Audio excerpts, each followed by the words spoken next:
Hello and welcome to Millennial Matters, where millennials talk about important matters. And today, to talk about feminism, we have two loud, proud feminists. Please welcome Emma Morgan and Katie Rex. So, ladies, you guys are feminists. And my first question about feminism, Katie, is why is feminism viewed so negatively? Because, people tend to look at it in a negative light. People don't really say that they are feminist. Why is that? Well, I think historically feminism was looked at, well, if you go way back when, right, feminism was all about like the right to vote and women's suffrage and like things like that. But towards like the 70s, it was all about like burning bras and like it kind of like took a weird turn. And even now today, it's very personal for a lot of people. And I think people are just like tired of hearing the same thing over and over again.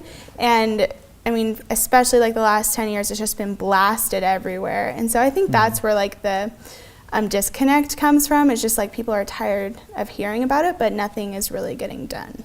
Oh, okay. So Emma, I know that you're a feminist because we had a class together and that was one of the first things that you said was, I'm a feminist.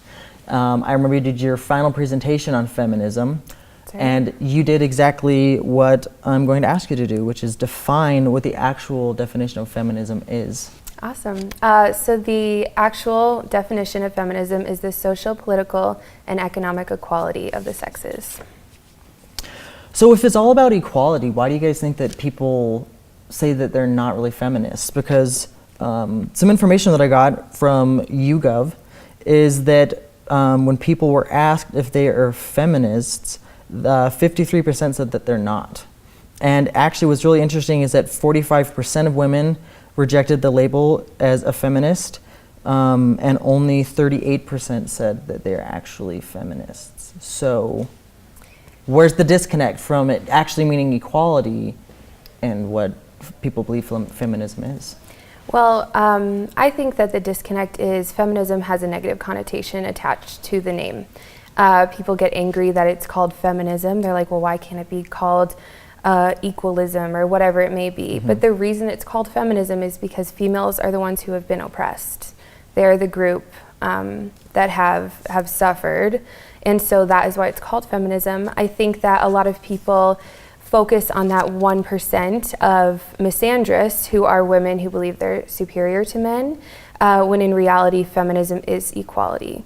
So that radical feminism, the misandrist, that's what people are confusing. And because it's been so misconstrued in the media and in politics, that's kind of where we are right now. That's my 2 cents. That's what I think is happening, is just that misrepresentation of the name. Okay. Yeah, some interesting data that I also found too was that 40% of people said that it's too extreme, and women, 47% said that it's too extreme, which is why they're rejecting the feminist label. So is it because of this radical 1% that is giving the whole brand a bad name, or are there other factors that are playing into why people are disengaging from feminism? I couldn't agree more with what Emma said. I think the idea of feminism now is women tearing down men, and that's not what true feminists believe. Exactly. We totally believe in equality, and that's all we want, and that's just like our value and what we want to strive for. But these radical feminists that, I've heard a feminist like giving lectures and just like tearing men apart. Yeah. And so I think women are turned off by that, which I completely understand. But it's just important to note that that isn't the true definition of feminism. But I think a lot of it does have to do with the way that people receive information too. Like if you go on Facebook and you see like, oh, this feminist like hates all men. Okay, then feminism is automatically attached to hating men, and that's not accurate. Okay, something that I found interesting is that there's a lot of celebrities that define themselves as feminists, and they have a lot of rallies and different things, and some of them, I think one of them is called like the slut walk or something like that, and these women go, a lot of them are naked, they're just wearing pasties and different things. That's probably something that is definitely turning people away from feminism. Right. But so when you have celebrities and some really big name people that are pushing feminism, I mean, how do you get it from that radical stuff back to the message of equality? Well, I think that feminism is all about having the right to choose. It's all about equality. So, I mean, I think my biggest issue is that feminism is viewed in this negative light when really it's about giving women the same rights as men. It's not about we're just one gender, we're just one people. It's about yes, we're different, but we have a lot to offer, and women, they need to be recognized, whatever field they're in the home, they need to be recognized as equal. And I think it's great that celebrities are being open about being feminists and sharing that. I think it's been really influential. I think continuing to not be afraid to say that you're a feminist, especially males. I find that a lot of males are very intimidated by women who call themselves feminists, but males are feminists too. If you believe in equality, you're a feminist. And it shouldn't be a scary word. It shouldn't be something scary that you associate yourself with. So I think one of the biggest things that we can do is recognize that we're feminists, especially males. Yeah, what was interesting is that when I was doing some of the research and things on this topic, actually, I believe it was 68% of men believe in equality among the genders. Yeah. But yet, also it was about 58% that said that they're not feminist. Right. So yeah, so I mean, there's still that disconnect, but I mean, that's great that it's a super majority of men believe in equality as well, right? Which is great. And I think that one of those issues with the negative connotation is because some of these rallies and things are pushing men away. I know that the slut walk that was happening, I know that some men wanted to go in just to be like, we want to know what's happening, we want to know what you're talking about. And they were turned away, they weren't allowed to go in. Yeah. So how do you get men to come to the actual side of feminism and be like, really, we're about equality, like help us get there? What do you guys think? What are some ways that true feminists that believe in equality can get men to actually come to that side? And I think one way is just educating yourself on feminism in its truest sense and learning how to combat that in every relationship in your life. So if you say you want people to have equality and you believe in equal rights and things like that, you're a feminist. But like you said earlier, when people say like, oh, you're a feminist, I have literally experienced it in my own workplace where I'm like, oh yeah, I'm a feminist, and they're like, oh, guys who have done that. But I'm like, do you not believe in equality? So I think it's just the lack of education and the twisted sense of what feminism is, and also just like the loudest like radical voices. In any social cause, any political cause, the loudest voices are always like the radical ones, and everyone thinks that everyone is like that. So like the stereotype of feminism is the problem, and it's not necessarily feminism itself. So if these men are saying, oh yeah, I'm not a feminist, like gross or whatever, like they don't know what it actually is. So instead of sounding ignorant, why don't they just go and research what it is themselves? Yeah. And piggybacking onto that, I think another really important factor that I need to work on sometimes is not to get too defensive. Because most people who will attack you for being a feminist don't actually know what it is. They're ignorant of the situation. They've heard things from their parents or their friends or whatever it may be, and they're just kind of using that as their basis to go off of. But I found that when I am open with people about who I am and what I believe, and the fact that I believe women deserve equal rights, and I'm very just kind of soft-spoken, like this is what I believe, soft-spoken but firm. And then, you get to know them, you kind of educate them, like Katie said, they start to latch on and they understand like, oh, like, wow, I had it wrong. But when you are kind of like yelling at someone or like turning them away at a rally or whatever it may be, that's going to further associate the negative connotation.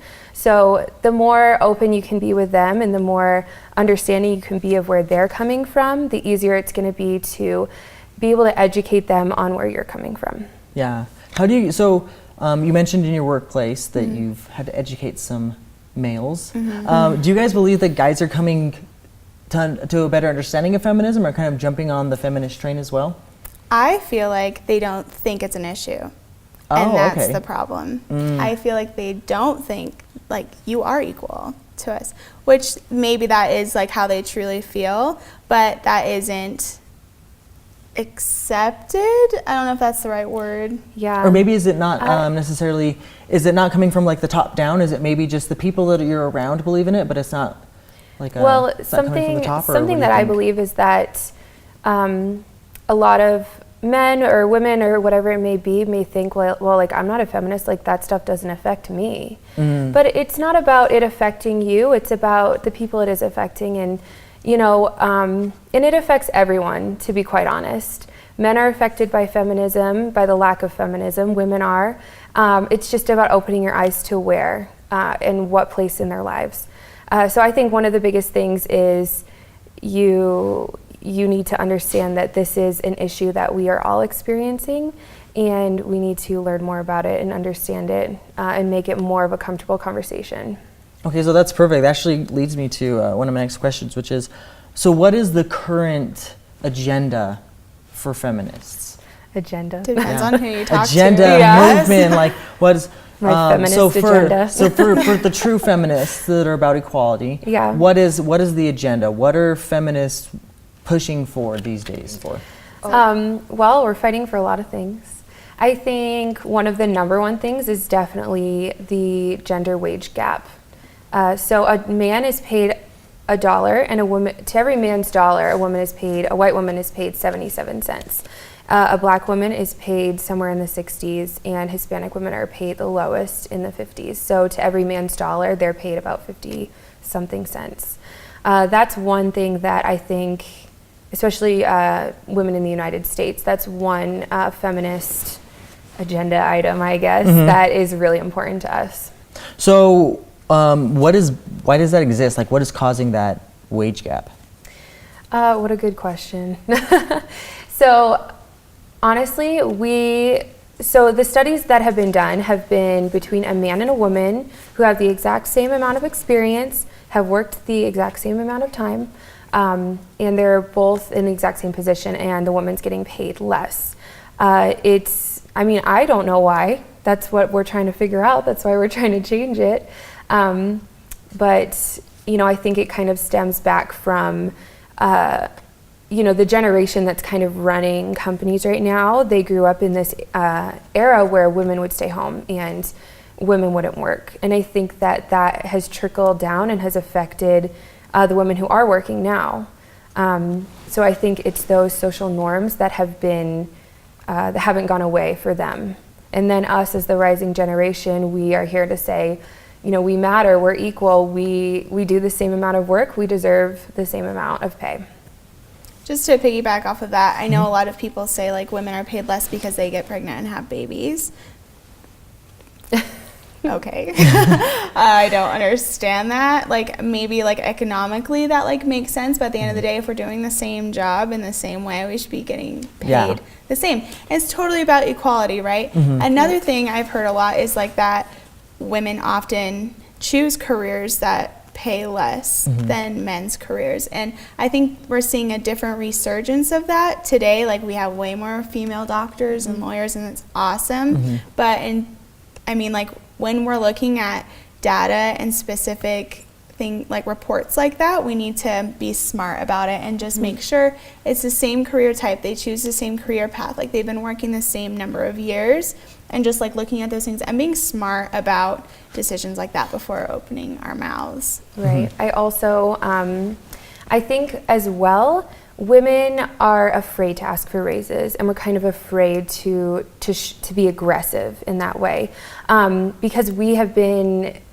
conditioned to say sorry and to shrink ourselves and to feel like, oh, well, I don't know if I can do that. But a man has been programmed to, you're tough, you're strong, go out and get what you want. So I think that stigma and that conditioning that we've had growing up, that has also caused women to not be paid as much because they're afraid to ask and they don't feel worthy. And even though they're completely capable and worthy, but men kind of go out and do it. And then when a woman does do that, she's considered, bossy and bitchy and just like, all these different Demanding, things. Demanding, yeah. cold-hearted, you don't spend enough time with your family, just all these things where it's like if a woman is has goals and ambitions, she is like looked down on.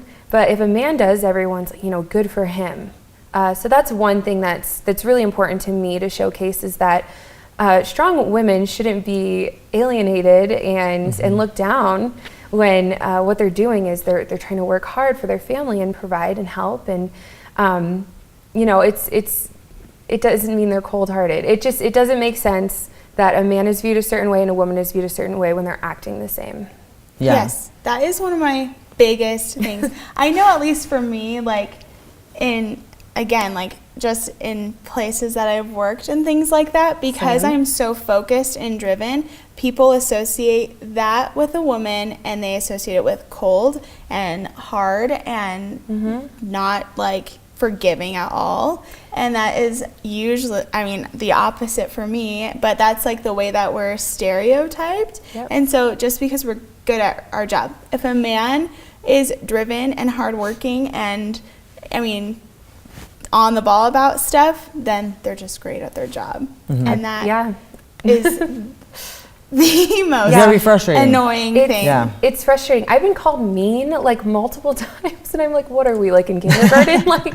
I'm not mean. I just know what I want. You know what you want. You're I gonna know fight to that get I there. have the capability to do the things that I want to do.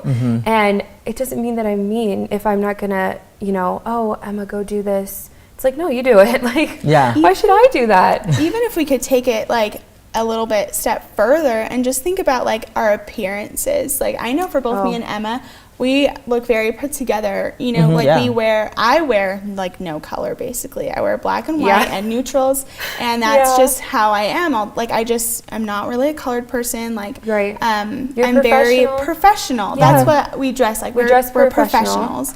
And I have had men tell me all the time, you should wear more color. I've had older women tell me, you're never going to get a man if you're dressing like this. Yes. Guys like color. And I'm like, well, this is who I am. how I dress. This is how I dress. If he doesn't like me for who I am, then why would I want him? Same thing with hair. Yep. Girls shouldn't cut their hair short. If you want to cut your hair short, you cut do your hair it. short. Yeah. Cut your hair short. If you don't want to wear makeup, if you do want to wear makeup, it's all about choice. Feminism is about choice and being able to do what you want. Another thing I want to bring up, and it's a little off topic, but especially people who want to be homemakers, who want to choose that life, they think that they're not feminists, and they think that that's not a concept of feminism. If you are choosing to stay home with your kids, that is a feminist act. That is your choice that you want to do. Feminism is not about all women who are going out into the workforce and working and doing all these things. It's about doing what you want to do and about being able to choose what you want. Without any judgment or backlash. Yes. So, women who choose to stay home, that's great. Women who choose to go out and get a career, that's great. We are equal. We are women, and we want what we want. And there shouldn't be a stigma surrounding oh, you're staying home with your kids. You're not working, you're not a true feminist. Or, oh, you're out working, you're not a good mother. There's just all these stigmas that are just not okay. And we need to get to the root of it and say, hey, this is about women having equal rights so we can do what we want to do. Something that's interesting is that, so my sister, she doesn't, so my religion, girls go out on missions if they would like, and guys as well. But guys, it's more of it's advised to go. But my sister, she doesn't feel that she wants to go out and do something like that. And she actually is judged and put down by a lot of women, and there are even women that put down other women who just want to be moms, which is an incredibly difficult job. So is there even an issue among women on being look, we're all about equality, let's let each other make our own decisions? That is honestly a huge issue. Not all women are feminists because they don't think that they can be. They think, well, I don't want to go out and work, I don't want to do that. Doesn't mean you're not a feminist. It means you want something different than I want, and that's okay. And I think our differences should be celebrated. I think it's important to have people from all different spectrums religious backgrounds, political beliefs. Like, I think that's what makes our country great and a beautiful melting pot. But overall, equality is what we were built on. We were built on having freedoms. And somewhere along the line, oppression happened with women, with people of different races, all these different factors. And I think that that's something that we need to get at is it's not about we all have to be this certain way. It's about let's be who we are, but let's make sure we're giving everyone the freedoms that they deserve and the rights that they deserve. If we think about feminism like in its truest sense, it's all about that equality. And I think like women need to realize that equality is not just about pro-choice or the wage gap or like actual like tangible equality, but it's the equalness of being able to choose what you want to do. That's the core. That is the core. And so if somebody wants to be a stay-at-home mom, like I want them to make that decision and not feel bad for it. If somebody decides to go to get their career and like get that started, go and do it and don't feel bad about it. I want them to be able to have that choice because back when women didn't have a choice, you had to stay home. That was it. So they're having the ability to choose. That's what it's all about. Yeah, just like choosing it and then not receiving 10 different layers of why that's not what a woman should do or that is what a woman should do. So what are some other topics on the feminist agenda? So equal pay, simply just equality, being able to choose what you'd like to do with your life. What are some other topics? Another thing that I think is a major issue is sexual assault. So the amount of women who have been sexually assaulted is astronomical. Sex slavery is at an all-time high in this country and in the world. Like if you think back to when in the 1800s when there were a lot of slaves, today there are more slaves than back then. I heard about that, yeah. Yeah, and it's sex slavery. And it doesn't just affect women. Men are sexually assaulted all the time. And I think, going from the other side of that is people don't believe men when they're sexually assaulted because they're like, only women get sexually assaulted, which is not true whatsoever. If a man is sexually assaulted, the guys are kind of like, oh, it's so cool, like you got laid, whatever. But if a woman is, it's like, oh, well, what were you wearing? Like, are you sure you were sexually assaulted? Like, were you asking for it? It's wrong on both sides. There's so many, sexual assault, we could go into that so deep, but just on the surface of it, everything about it is skewed. If someone has been raped, we need to start believing those victims, whether they're male or female. We need to hear them out. We need to see what's going on. It's not about what they're wearing. It's not about what they said or their sexual activity. It's genuinely about, they said that this happened. Let's investigate. Let's look into it. Let's believe them instead of doubt them. Yeah. That's something that's really important to me. Something that I've been looking at in the media a lot, like I'm a communications major, so I'm all about looking at media all the time. And one thing I think is women who are in high power careers, like for example, someone like Hillary Clinton or Emma Watson. Like Emma Watson goes to the UN all the time and Hillary Clinton gives speeches all the time, or like Malala, right? She'll give speeches all the time. The misrepresentation of that, like, they're just misrepresented, I feel like, because they're women sometimes. So if they're there giving a speech about their doctorate or something, and if somebody comes up to them and says like, oh, like, where are your kids tonight? Or something, I feel like if it's not really like associated to, like, I feel like there's a lot of misappropriation, like with questions that women get that men wouldn't receive also. So if Hillary Clinton's giving a speech and somebody's like, oh, like, what are you wearing? You would never ask Trump that. Yeah. You wouldn't. Like, so I feel like there's a lot of problems. Because he's probably with wearing that. his tie, right? His own tie. Yeah, really. Yeah. But I mean, I just feel like there's, and not like to say like don't ask someone what they're wearing or whatever, but I feel like there is something attached there where it's just a little off for me. Yeah, asking someone at the Oscars is completely different than asking someone on a campaign trail. Yes, exactly. Let's focus on the issues and not what I'm wearing. Another, just sorry to make this such a long question, but no, another issue that I think is really important to women today is healthcare. And I think males are quick to jump in on women's health care for some reason. I won't get into that. But the thing about healthcare is for women, it's really difficult to come by, and it's really difficult to pay for. And programs like Planned Parenthood are associated with abortions, when really Planned Parenthood, the most work they do is helping women who can't afford birth control and can't afford reproductive health medicine and things like that. And that's something that people completely don't think about, and it's like, oh, it doesn't affect me. Like, that's such a huge issue. There's taxes on tampons. We can't control it. I mean, there's not taxes on condoms. There's taxes on tampons. It's like, you can control that aspect. You can't control bleeding. Like, it's just, it's very misconstrued. It doesn't make sense. And I think I'm not going to go too deep into it, but on the surface, women's health care in this country needs a lot of work. So I've never heard about the tampon tax. Explain that a little. Okay, well, you wouldn't. Because I see that it's a very fiery topic. Okay, that you don't know. It's probably a good thing I don't know. Tampons are super expensive. And women, we get our periods every month usually, and they last from 4 to 7 days. And you go through a lot of tampons. And it gets so expensive. And then, the alternative is like bleeding all over your clothes. Like, there's just no way to make it better. But they tax tampons as a luxury item. Yes. Oh, really? And so the articles that I've researched, all of them say like the reason that they're taxed is because they're not a necessity.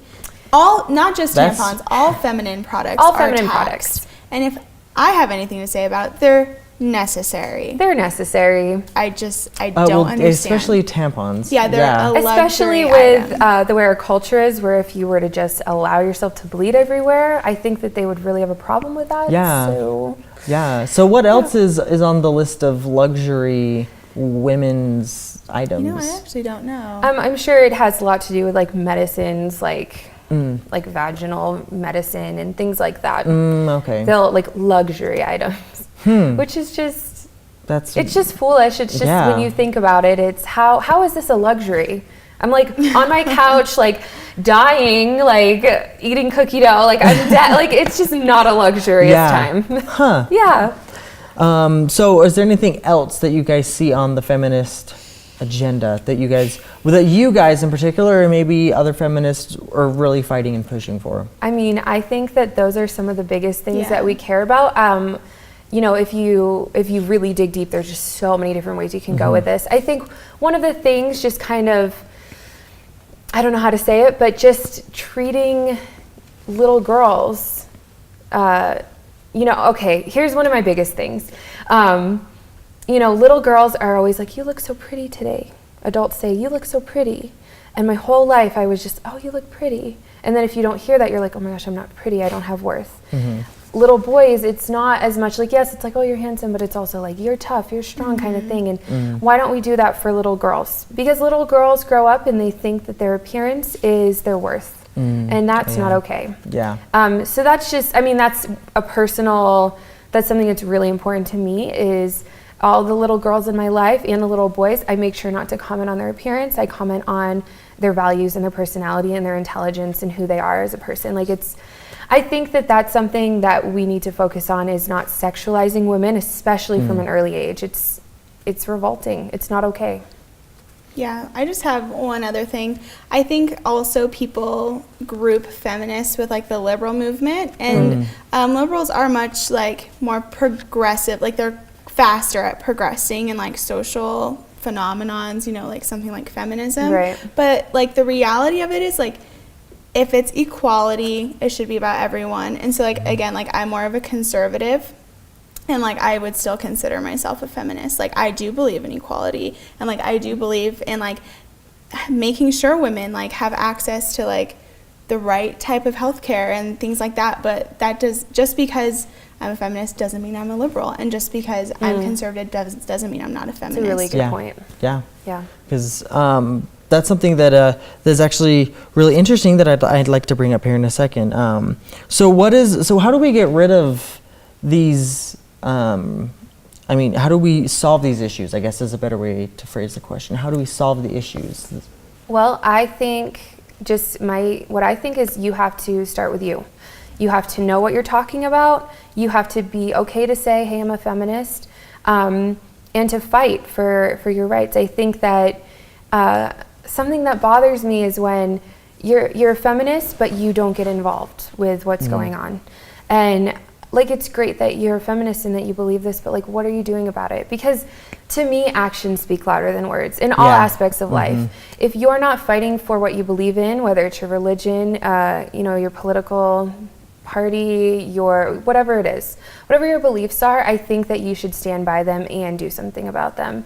So I think, the more voices that are heard, the more you get involved with what's going on, the stronger it's going to become, and we're going to be able to change the stigma of feminism and be able to showcase, hey, this is equality, let's turn it around, let me show you, why it is and why it's important. Katie, what about you? One time I went on this date, and a date story. it has a point. So, he opened the door to I get in the car, whatever. We get to the place. I open my own door out of the car. He looks at me, he goes, "Are you a feminist?" And that is the problem, okay? Yes, I am. But that's not why I opened my own door. You probably didn't want to wait for her to walk around. Exactly. Right? That was pretty funny. And so I think I could not agree more with what Emma said. It starts with yourself, and it starts with your actions and your behaviors and what you demand in your life.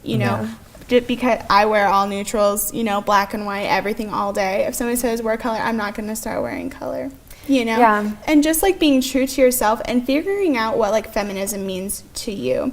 Maybe for you it does mean like, burning your bra and not wearing makeup and not shaving. And like if that's for you, then that's what it is. Equality. I think just in like everyday life and in the workplace and in your family life and just in your career and moving forward, just to say and make those decisions ahead of time. Like if something like this comes up, like as a feminist, as a defender of equality, as an advocate for women, these are the things I'm going to do to ensure that the integrity of feminism is kept at the purest sense. Yeah, and going along with that, I think that owning your story is so important, and not to make yourself a victim of anything in your life. Like, hey, these are the things that have happened to me. This is what I believe. I'm not going to shrink myself to make you feel comfortable. I'm not going to shrink myself to, because you're uncomfortable with who I am, because this is who I am. And I think that it's important to own who you are and to go after what you want, because that's another thing. Like, women have been told like over and over again, like, oh, you can't do that. Like, yes, we can do it. And I think that it's important to keep fighting against those feelings of insecurities and those feelings like we can't when we really can. So that's just my thing. Don't victimize your life. Make sure you are fighting against those evil thoughts in your head saying, hey, you're not good enough, when you really are. Awesome.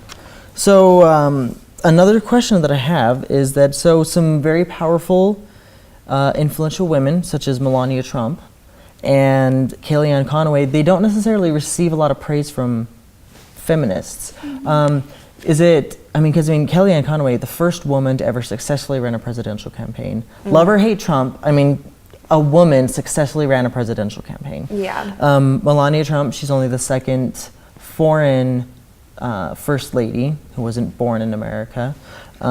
She speaks 5 languages. She's had a very successful career as a model. So why is it, do you think, that feminists don't necessarily give them a lot of credit for being... I think it's about who they're associated with. Yeah. That was my next question. Is it simply because they're Republicans, or because they're associated with Trump? It's not necessarily their political party. It's about like the things they stand for. And something I wanted to bring up was intersectional feminism, and that is feminism among the different races, because a lot of women are feminists, but they're not intersexual feminists, where they think that Black women should have the same rights as white women. It's very strange because you think, okay, equality, like we're all equal, but and I'm not saying necessarily because I don't know enough about them that they are that way, but because they're associated with certain people, because they their feminism might not be as deep, and it might not be as meaningful in that way. I don't know enough about them to truly say, but I think that that's something that's really important, is who you associate yourself with, the beliefs that you associate yourself with, because feminism is about choice, and if you are just out for your own choices and not the choices of others, that's not really feminism. It's just like, you need to be on board for, if this woman wants an abortion, like if I don't believe in abortion and this woman does, can I be pro-choice? The answer is yes. You can be pro-choice because you believe women have the right to choose. Would I necessarily get one? No, but then if they want to get one, they should be able to choose for themselves. So that's kind of, I think that feminism can very much be kind of like selfish in a way. Like you think like, okay, well, this is my feminism, so this is right. And everybody should adopt it. Right. Kind of thing. And that's the thing, is like, everyone's different, like I've been saying, and we need to account for all the different sides of that. So you can be a feminist and still be a Trump supporter. Yeah. Yeah.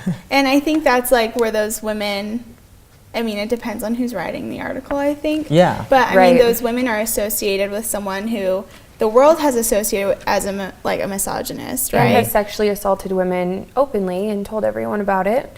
And being a feminist, I look at that, and that makes me so uncomfortable. And so, these are the women associated with this man who openly has sexually assaulted women and is our president. And I can't respect them just because I'm seeing, who they're siding with. Like, I don't view them as feminist icons at all, if that makes sense. It's not that I don't respect them, it's that I don't understand where they're coming from. And I think that's another thing, is we need to learn to be more open. I need to learn to be open. But, that's why they're not viewed as feminist icons, is what I would say. I also think like the media portrays people like in whatever light they want. So Right. like, for example, the Trumps went to Florida or Puerto Rico or wherever they went, like after one of the hurricanes. She was wearing a bomber jacket. It was like $100,000 or something. Yeah. Okay. Whatever. She wants to wear the jacket. Like, Yeah. I mean, And she it's probably has the not- money. It's not Yeah, a it's- shock that they yeah. could afford something like that. It's not. What's happening is like they're in this like disaster relief zone, and she's wearing this jacket. Well, like the media's like, wow, she just wore this jacket to this thing. Like, how dare she? But if Beyonce had maybe worn something like that, I think she'd be praised. So I think it is all about like association and like what the media like wants us to think. Also, on that same thread, like if they're saying like, oh, she's wearing this jacket, like she's not like a world advocate or like a feminist or whatever, you are promoting the problem. Yeah. Let's not Yeah. focus on what she's wearing. Yeah. So something interesting that I was thinking about, Emma, when we were talking about President Trump. So Hillary Clinton is viewed as a feminist icon. Yes. Yet, I mean, her husband has also sexually harassed people. Yes. So I mean, how do you think people kind of cope with that? Yeah. With having a president who has said that he has engaged in sexual harassment. Yeah. And I mean, and then ex-President Clinton. I mean, he was impeached for such actions and different things. So I mean, how do women, because I'm sure you guys have friends that support Hillary Clinton, that look at her as a feminist icon. Yeah.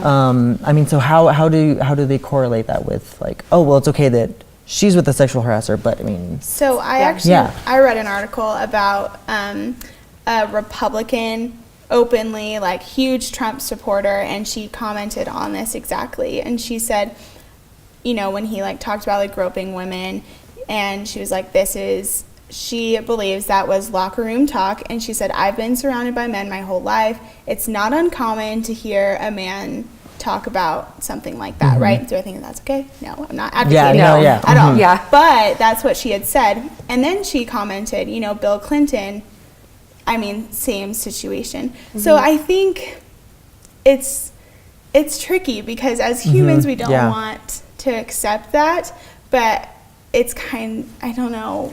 I mean, like, I think people are aware of both issues and both circumstances, but I think the problem is when you try to pit them against each other, like, Yeah. both of Well, them and it's have two dirty different people, laundry. yeah. Yeah, like everyone has these mistakes. Everyone's, especially like politics is messy. But I really love that you brought this up, because that's a good point. Like, why is Hillary viewed as a feminist icon and not, anyone else, who's related with Trump? And that's a really good point. And honestly, do I have an answer for that? I'm not completely sure. But what I do know is during Hillary's campaign, like her husband's actions and those, things that he did kept being brought up. But it's like, she is running for president. Yeah, not it wasn't him running for president. Right. And so, I think that that's another thing that we need to look at, and maybe we need to look at, Trump's wife and think, okay, like, how are we viewing her, and should we give her a chance and things like that. And I think sometimes, especially with people in the limelight and people who are in the spotlight like that, it's easy to judge them really quickly. And like, you heard me earlier, you said Trump and my face probably turned a certain way. But like, we, as feminists, I think we need to be open. And I think we're always all working on it. We're working on being open to other people and their views and everything. So, why is Hillary a feminist icon? I'm not sure why she is and Melina is not. And that's the thing, is we don't know all of the answers, and there also isn't always one answer. There's not a right answer all the time. There's not always a right and a wrong answer. Things are gray, not everything's black and white. Yep. But why people are viewed as certain things, we don't know. All right, well, to wrap it up, final statements from you guys. What is the one thing, so Katie, I'll start with you. What is the one thing that you would like to wrap up in a closing statement of yours, to just let people know about feminism and where you stand? Like, what is your final statement? And then Emma, after she's done, go ahead. Okay. Feminism isn't always what you think it is, and that if you really want to support women, the best thing to do is to get educated on what feminism actually is. Not just women, men too, It's all about just like that equality that we're striving for, and that it's not this crazy social idea that all we want is equality. And it shouldn't always, every decision that feminism tries to progress shouldn't be matched with like an army of haters. Like, it should be a progressive, we are in a society that is based on like democracy and freedom of ideas and freedom of expression and the ability to change something for like the good of people everywhere. So, and not only that, but I'm gonna like get on my soapbox, but like we are the United States of America and we're like leading the rest of the world in democracy. And I think that we need to take it upon ourselves to give a fresh look at feminism and just strive for that equality and keep it, not to like minimize it, but keep it where it's attainable and where nobody feels like. The problem with feminism, I think, like the main problem, is when feminism turns on to bashing men. It's not about bashing men, it's about equality. Great. I agree with everything Katie said. I just want to add on to her thoughts. We can't ignore this issue. We can't ignore the fact that women are still being oppressed, and not in the same ways, but it's still occurring. We need to make feminism a part of the conversation. It shouldn't be this radical idea. Honestly, feminism is, bottom line, having rights. Women need the same rights as men. It's about being able to choose. And just like what Katie said, this country is built on the ideation of freedom and having freedom and being a democracy. And that's, I love this country because of that, but we still have a lot of work to do. We feel like we're close, which we've made, huge steps in the past 20 years. But we need to do better. And I think that it all starts with you. It starts at home. It starts with what you say to your kids. It starts with what you say to your girlfriend, to your boyfriend. It's all about you and getting educated and not being ignorant of the facts and what's really going on. Even if you think it doesn't affect you, it affects everyone. It doesn't matter. Whether you are a woman or not a woman, whether you want to be a homemaker or the breadwinner or whatever it may be, you are affected by this issue. It's an economic issue, a political issue, a social issue. It's something that we need to focus on, and we cannot ignore it. And that is my 2 cents. All right. Well, ladies, thank you so much for being here today and really helping out with this discussion. I really appreciate it. Thank you for having us. Yeah. Thank you. And we will see you guys next time on Millennial Matters.